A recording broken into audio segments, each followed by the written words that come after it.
Author Hannah Khan is a Pakistani-American, award-winning author of books for kids who has recently released another story that touches on a topic that is getting more and more attention. Now, we're talking about mental health. Starting those discussions about it with your kids can be tough, but she hopes this book will make it easier for parents to help their children deal with panic attacks and other forms of anxiety. And she's joining us via Zoom this morning to share more. Hannah, thank you so much for being with us. Well, thank you. Thank you for having me. Tell us about the inspiration behind this book. Why did you feel like it was necessary to write something about this? Yeah, well, anxiety, as we know, as you mentioned, is something that affects more and more kids. And it's something that I've dealt with personally, something that I've experienced myself. And, I feel like with kids in particular, it can be hard to diagnose and figure out what's going on, especially when symptoms initially can be confused with other things, if it's stomach aches or nausea. And I wanted to sort of share a journey of a child who's coming to terms with this and discovering it at the same time. It was such an important topic to touch upon. And a question that many people ask, okay, your character Deena in the book, telltale signs of anxiety, as you mentioned, the stomach pain, the panic attacks. Do we think that young people today are facing greater mental health challenges, or are we just more aware of them because of social media and the internet? I'm sure you've done some research on this. Yeah, well, I'm not an expert, but it does seem like a bit of both. I mean, we're hearing specifically the effects of social media on kids and raising their anxiety. And of course, we just live in anxious times. We live through a pandemic and other, world events that are pretty scary. So, this is just a topic that's important to me. And I know that it's a challenge that many families and kids are dealing with and can relate to across the country. But I do think it's good news that we're talking about it more, that we are more aware, so that some of the things that we might have ignored or sort of pushed off as growing pains or just, deal with it when we were younger.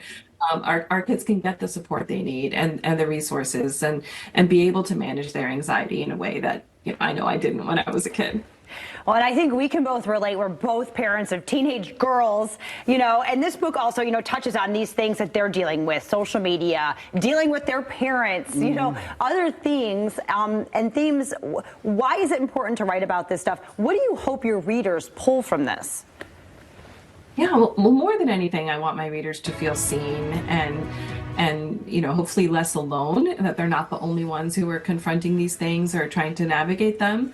And I think also on a larger level, the pressures that adolescents and teenage girls in particular are facing these days are things that all of us are facing, whether we admit it to ourselves or not. I know that I have a very complicated relationship with social media where I feel envy, I feel guilt, I feel all sorts of things when I'm on it. And that's a lot to grapple with on top of the regular challenges of just growing up and like you said, the regular day-to-day things that kids face. Your two earlier novels, Amina's Voice, Amina's Song, right?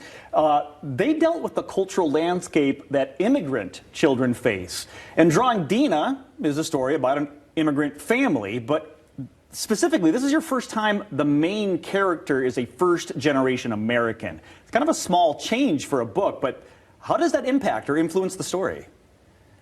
Yeah, so Amina's Voice and Amina's Song, I was, modeling it after my own experience where I was born and raised in America to immigrant parents. But in Drawing Deena, she's, moved here as a young child with her family. And like many, immigrant children, she really has to advocate for herself in a different way. Not because her parents love her any less, but they're just less familiar with, the public school system and some of the resources and services that are offered and just some of the ways you navigate life here. So we see that with a lot of children of immigrant families that, they have to grow up a little faster maybe, or learn how to speak up and help their parents help them as they get through all these milestones of life.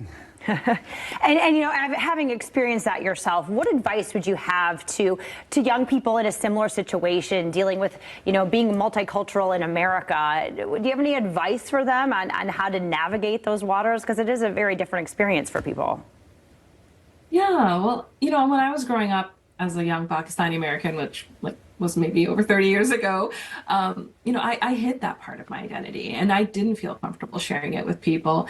I think maybe it was in part because I didn't have representation in books or media and didn't have that confidence. So I would advise kids today to, really try to be proud of who you are, to celebrate your identity in your community because you will appreciate them later. And perhaps like Deena, you can turn to the arts to express yourself creatively and really explore the questions that you're wrestling with and own your narrative because we all need to share our stories. Well, Hannah, thank you so much for writing the book. And then offering the representation there. Absolutely. I love that. Because as parents, as we mentioned, sometimes that chasm of communication between you and your daughter can get bridged by a book. And authors like you who write these books help us parents talk to our kids. So thank you very much for the time and for the book. Yeah. Thank you so much. All right, if you want to pick up a copy, you want to learn more about Henna, hennacon.com. Find her on Instagram right there, and Simon Kids as well.